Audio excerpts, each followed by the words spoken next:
ಮನೆ ಮುಂದೊಂದು ಹೂ ಆಗಿದೆ, ಅದ್ರ ಸಾರ್ಥಕ್ಯ ಎಲ್ಲಿದೆ ಅಂತ. ಅದಕ್ಕೆ ವಾಸನೆ ಗೊತ್ತಾಗುತ್ತೋ ಇಲ್ಲೋ ಗೊತ್ತಿಲ್ಲ ನನಗೆ. ಆದರೆ ಹೂ ಆಗಿದೆ ಅಂತ ಸುತ್ತಮುತ್ತಿರೋರು ಗೊತ್ತಾಗುತ್ತೆ. ಹೂ ಇದೆ ನೋಡ್ರಿ, ವಾಸನೆ ಬರ್ತಾ ಇದೆ ಎಲ್ಲೋ ಮಲ್ಲಿಗೆ ಹೂ. ಅದಕ್ಕೆ ಒಂದು ಮಲ್ಲಿಗೆ ಹೋಗಿತ್ತು ಮನೇಲಿ ತೂಗು ಹಾಕಿಬಿಡಿ ಗುಟಕ್ಕೆ, ಆ ಕೋಣೆ ತುಂಬ ವಾಸನೆ ಇರುತ್ತೆ.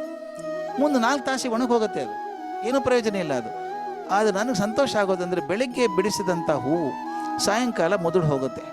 ಬದುಕೋದು 6 ತಾಸೋ 8 ತಾಸೋ 10 ತಾಸು. ಆದ್ರೆ ಬದುಕೋ 8 ತಾಸು ಗೊತ್ತಿದೆ ಅದಕ್ಕೆ, ನಾನು ಜಾಸ್ತಿ ಬದುಕೋಲ್ಲ, 8 ತಾಸು ಬದುಕೋದಂದು ಗೊತ್ತಿದ್ರು ಕೂಡ ಕೊನೆ ಕ್ಷಣದವರೆಗೂ ವಾಸನೆ ಕೊಡುತ್ತೆ ಅಲ್ರಿ. ಅದು ಇರೋದು ಎಷ್ಟು ದಿವಸ, ನಾನೇ ಯಾಕೆ ಕೊಡಬೇಕು ಅಂತ ಅನ್ಲಿಲ್ಲ. ಆ ಹೂವೇ ಅಷ್ಟು ಸಂಭ್ರಮದಲ್ಲಿ ಇರಬೇಕಾದ್ರೆ 60-70 ವರ್ಷ ಬದುಕುವಂಥವ್ರು ನಾವ್ಯಾಕ್ರಿ ಹೇಳಬೇಕು?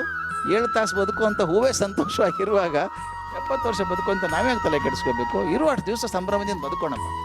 ನಾಳೆ ಬೆಳಗ್ಗೆ ಬದುಕಿರ್ತೀನಿ ಅಂತ ಗ್ಯಾರಂಟಿ ಇಲ್ಲ. ಈಗ ಇದ್ದೀನಲ್ಲ, ಯಾಕೆ ಹೊರಗು ಕೆಟ್ಟ ಮಾತು, ಯಾಕೆ ಮುಖ ಸಣ್ಣ ಮಾಡ್ಕೋಬೇಕು? ಬದುಕೋಡ್ತೀವಿ, ಸಂಭ್ರಮವಾಗಿ ಬದುಕೋಣ.